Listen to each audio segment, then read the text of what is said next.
नमस्कार. चला आज एका अशा करिअरच्या दुनियेत जाऊया जे आपल्याला जमिनीपासून हजारो फूट उंच घेऊन जातं, थेट आकाशात. जाणून घेऊया या एका जबरदस्त आणि रोमांचक क्षेत्राबद्दल. जरा विचार करा, असं ऑफिस जिथून दिसणारा नजारा रोज बदलतो. कधी पायाखाली ढगांची गर्दी, तर कधी रात्री चमचमणाऱ्या शहरांचा गालिचा.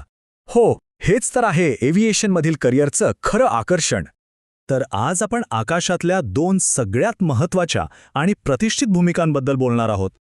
एक म्हणजे पायलट, जे विमान उडवतात, आणि दुसरी म्हणजे केबिन क्रू, जे आपल्या प्रवाशांची काळजी घेतात. चला तर मग सुरू करूया.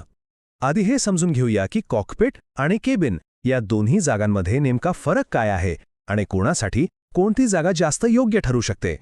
हे बघा, फरक अगदी स्पष्ट आहे. पायलटची मुख्य भूमिका आहे विमानाचं कमांड आणि कंट्रोल सांभाळणं, ज्यासाठी जबरदस्त टेक्निकल स्किल्स लागतात. आणि दुसरीकडे केबिन क्रूची जबाबदारी आहे प्रवाशांची सुरक्षा आणि त्यांचा आराम. इथे कम्युनिकेशन म्हणजे संवाद कौशल्य आणि कोणत्याही परिस्थितीत शांत राहण्याची क्षमता सगळ्यात महत्त्वाची ठरते. ओके, तर मग सगळ्यात महत्त्वाचा प्रश्न, या करिअरची सुरुवात करायची कशी? चला, पुढच्या काही भागांमध्ये आपण पायलट आणि केबिन क्रू बनण्याचा जो मार्ग आहे तो अगदी स्टेप बाय स्टेप समजून घेऊया. पायलट बनणं हे काही सोपं नाही. हा एक खूप शिस्तबद्ध आणि कठोर प्रशिक्षणाचा प्रवास आहे. यामध्ये अनेक महत्त्वाचे परवाने म्हणजे लायसन्स मिळवावे लागतात.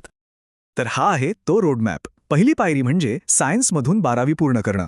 त्यानंतर येतं स्टुडंट पायलट लायसन्स. हे आपलं पहिलं अधिकृत पाऊल आहे. मग मिळवावा लागतो प्रायव्हेट पायलट लायसन्स, ज्यामुळे एकट्याने किंवा प्रवाशांसोबत विमान उडवता येतं. आणि फायनली कमर्शियल पायलट लायसन्स. हे लायसन्स मिळाल्यावरच व्यावसायिक वैमानिक म्हणून करिअर सुरू करता येतं.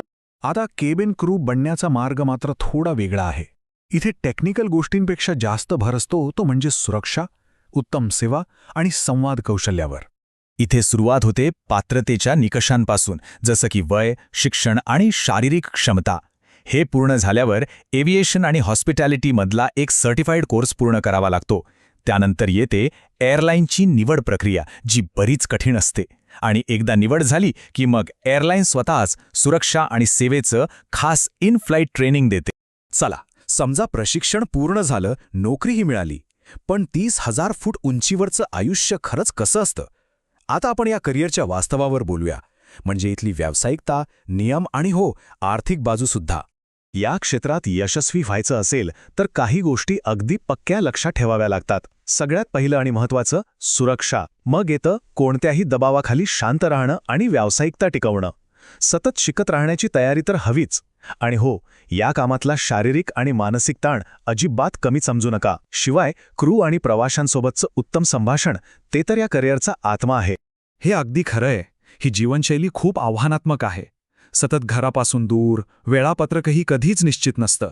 पण यातून जे काय मिळतं ना, मग ते वैयक्तिक अनुभव असोत किंवा व्यावसायिक समाधान, ते खरंच अतुलनीय आहे. संपूर्ण जग फिरण्याची संधी मिळते, रोज नवीन लोकांची ओळख होते. हेच तर या करिअरचं सगळ्यात मोठं बक्षीस आहे. आता जरा पैशांबद्दल बोलूया. इथे आपल्याला स्पष्ट दिसतंय की केबिन क्रूची कमाई एका विशिष्ट रेंजमध्ये असते, पण पायलटची कमाई मात्र अनुभवानुसार खूप जास्त वाढत जाते. अर्थात जितकी जास्त कमाई तितकीच मोठी जबाबदारी, हे विसरून चालणार नाही. पण हे करिअर फक्त एका व्यक्तीपुरतं मर्यादित नाहीये.